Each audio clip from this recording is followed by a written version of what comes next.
Berarti wali itu di Al-Quran disebut tidak pernah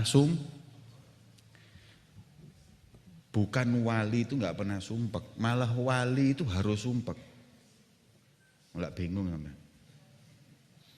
Nah, terus gimana? Innallaha yuhibbu, apa ada hadisnya, yuhibbu dzi qalbin hazin, yakni Allah ini paling cinta dengan hambanya yang punya hati sumpek. Di sisi lain, wali nggak pernah takut, nggak pernah sumpek. Ini kan ada, kalau bahasa hadis namanya ta'arud. Apa? Ta'arud, ya ini kontradiksi. Yang ini nggak sumpek, yang ini harus sumpek. Nah, dijawab oleh Imam Sya'rani. Yang dimaksud wali Allah itu nggak pernah takut, nggak pernah sumpek urusan dunia. Kalau urusan akhirat takut dan sumpek. Takut mati su'ul khotimah. Sumpek kalau memikirkan banyak kehilangan amal-amal soleh dalam hidupnya. Nah, yang disebut wali Allah nggak takut, nggak sumpek itu nggak takut, nggak sumpek urusan dunia. Tapi urusan akhirat harus takut, harus sumpek. Bahkan aulia Allah, rajanya takut sama Allah. Rajanya takut su'ul khatimah, rajanya takut api neraka. Maka itu orang sumpek dan takut, sumpek aja yang kita bahas sekarang ini, ada yang huznun madhmum, ada huznun mahmud. Sumpek yang terpuji dan sumpek yang tercela.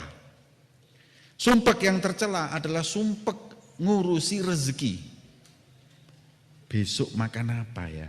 Ini sumpek yang tercela. Aku payu rabi apa gak ya? Ini sumpek yang tercela. Karena kalian ini kan jodohnya siapa itu kan sudah ditentukan sama Allah. Tinggal jemput upaya sudah. Kalau memang sampai sekarang sudah berupaya tapi nggak datang jodohnya, enggak usah sumpek.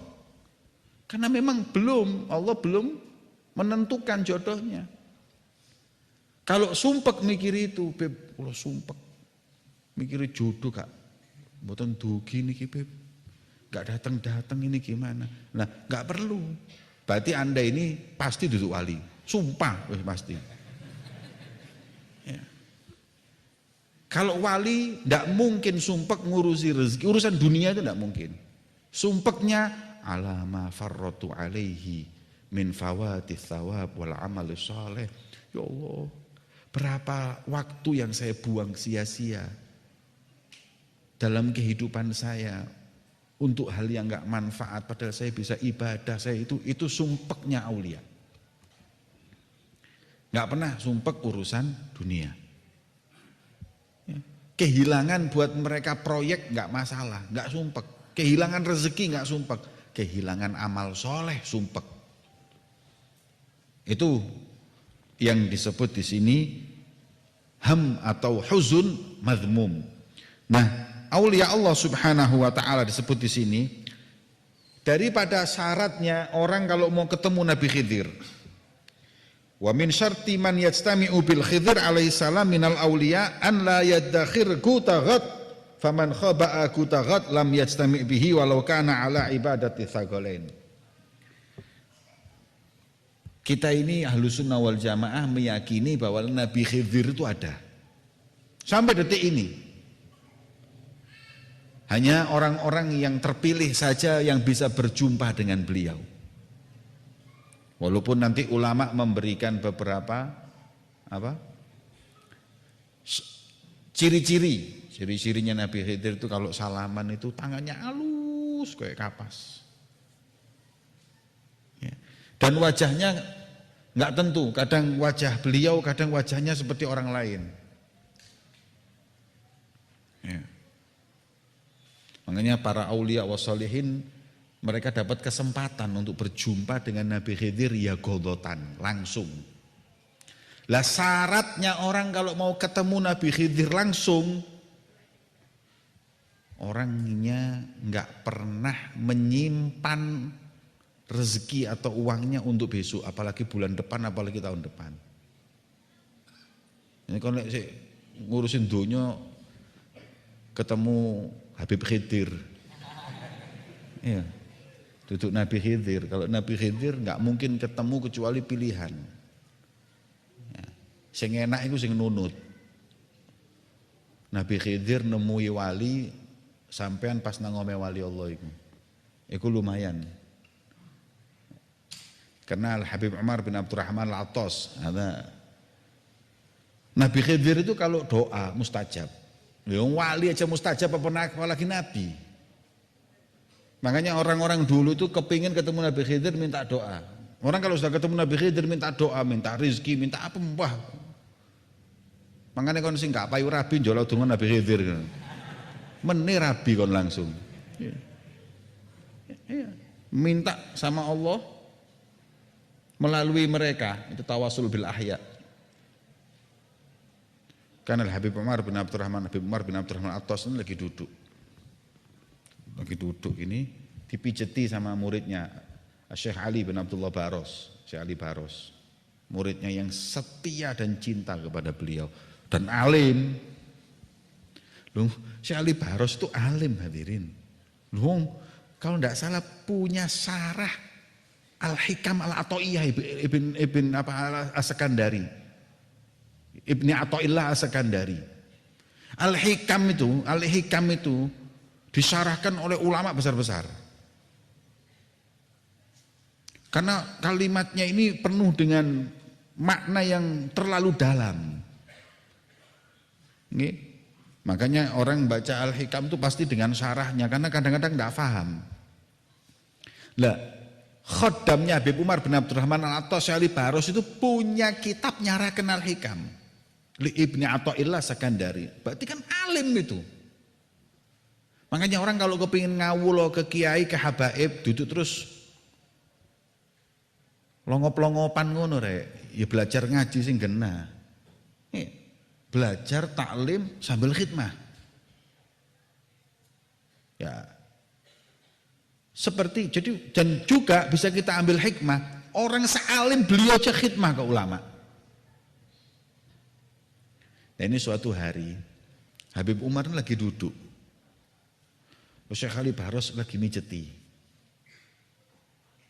Orang kalau sudah ketemu Khidir itu balapan hadirin minta doa. Ini lagi dipijeti, Nabi Khidir datang. Duduk langsung di depannya Habib Umar bin Abdurrahman Al-Attas. Kaget Habib Umar. Khidir. Duduk ngomong-ngomong sama Habib Umar bin Abdurrahman Al-Attas ini ngomong-ngomong. Setelah ngomong-ngomong, karena saking waktunya yang singkat dan kaget, sampai Habib Umar ini enggak sadar kalau dia lagi dipijet sama Syekh Ali Baros. Pas dipijet, ngomong izin Nabi Khidir. Wes Umar, saya mau jalan dulu. Marhaba, iya Nabi Allah Khidir, iya Nabi Allah, jalan. Setelah jalan baru ngah ada Syekh Ali Baros. Kemudian Habib Umar tanya sama Syekh Ali Baros, Ali, kau nggak tahu siapa barusan tamu tuh? Tahu. Wong iki wali pisan, khodame aulia iki wali. Tahu. Siapa? Oh, Nabi Allah Khidir. Terus kenapa kau nggak salaman? Orang kalau salaman dalam riwayat kalau orang salaman sama malaikat, salaman sama Nabi, raqqa qalbuh, hatinya lunak, bersih nanti. Kenapa kau nggak salaman sama dia? Katanya Syekh Ali Baros, karena kau nggak bilang berhenti pijet wahai Ali. Jadi saya nggak berhenti. Hatta Nabi depan saya. Ya cinta. Sampai Habib Umar bin Abdurrahman Al-Attas saking cintanya sama Syekh Ali Baros. Kalau kalian ngirim Fatihah kepadaku, sebutkan Ali Baros. Kalau enggak beliau enggak rela. Sebutkan khodam saya. Saking cintanya. Masuk akal hadirin. Wong ketemu Nabi Khidir gak direken hari. Apalagi ketemu orang biasa. Mijet tetap mijet. Selama beliau nggak berhenti, nggak ngomong berhenti, nggak berhenti. Lah kon santri kon mijet kiai sik ngomel ae. Ya. Ini beliau terus hatta Nabi Khidir. Kata. Nah, katanya di sini kalau masih orang itu mikirkan rezeki besok, nggak bisa. Berarti kurang tawakal kepada Allah Subhanahu wa ta'ala. Kemudian Nabi Khidir itu biasanya datengin aulia ya qadha. Kalau muridin itu santri, kelas santri kayak kita ini biasanya menemuinya melalui tidur atau manaman, nggak langsung. Ya. Kenapa? Li'annal murid la yaqdir ala suhbatihi ya qadha, ya, untuk mengajarkan adab yang dia nggak tahu. Kemudian Abu Abdullah Al-Yusri termasuk Rijalul Qusyairiyah bertemu dengan Nabi Khidir, berbincang-bincang. Kemudian setelah itu nggak pernah ketemu lagi sampai waktu yang sangat lama. Kemudian beliau bertanya-tanya, kenapa Nabi Khidir kok nggak pernah datang ke saya? Padahal sebelumnya saya ini sering, hampir tiap malam mimpi berjumpa dengannya. Bahkan bukan cuma mimpi, yaqadha, sering saya langsung berjumpa secara jaga dengan Nabi Khidir. Kemudian suatu saat mimpi. Tadinya dia bertemunya yaqadha, sekarang mimpi. Ketika mimpi ditanya, kenapa engkau putus, tidak mau lagi berjumpa denganku? Kemudian apa jawabannya Nabi Khidir? Nahnu la nashabu man yakhba'u rizqa ghad. Kami enggak mau datangi orang yang nyimpen kekayaan buat makan besok. Saya maunya yang makan buat hari ini tok, saya datang. Jadi resik nyimpen beras, minyak sembarang kali gak tak tekani.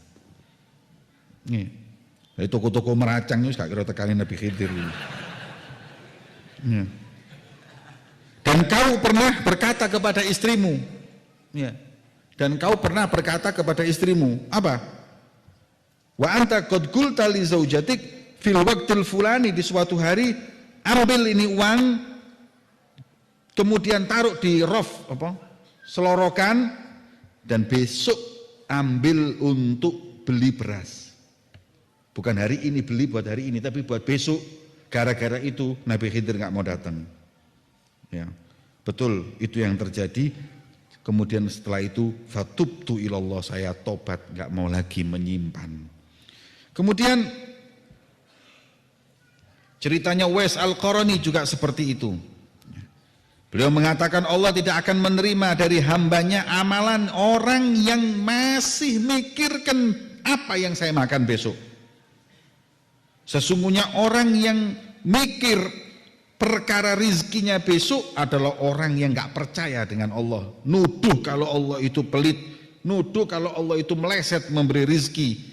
Dan orang yang menuduh Tuhannya, amalannya ditolak oleh Allah. Kemudian, nah ini alhamdulillah ini Imam Sya'roni kemudian mensyarahkan, qultu, saya katakan, ada sebagian orang yang memang nyimpan buat makanan besok, itu nyimpan. Kenapa? Ihtimaman bi amrillah, dengan dalil bahwa dia justru memperhatikan perintah Allah yang mewajibkan kita cari rezeki, memberi makan orang-orang yang wajib kita beri, wa istighna anin nas, dan kita enggak boleh nunut atau tergantung dengan manusia. Ya. Maka itu yang dimaksud oleh Uwais Al-Qarani, amalan orang yang masih mikir rezeki besok itu ditolak oleh Allah, yang nyimpen buat besok ditolak oleh Allah, itu orang yang takut kehilangan rezeki. Adapun kalau itu tidak ada di hatinya, enggak masalah. Alhamdulillah wis, dadi gak apa-apa rek. Blonjo ke saulan gak apa-apa saiki. Karena kalau kita belanja buat sebulan itu, yang penting kewajibanku untuk istri dan anak ini kewajiban. Saya sebagai suami, saya harus berikan untuk sebulan ini. Kenapa? Karena saya wajib untuk memberi nafkah. Wes, supaya lepas tanggung jawab, enggak apa-apa. Tapi kalau nyimpen makan sebulan, apa? Aku wedi lek gak iso mangan. Aku wedi pas gak duwe duit. Aku wedi nek gak ono rezeki. Nah, itu yang dikhawatirkan, itu yang tidak boleh, itu yang buruk.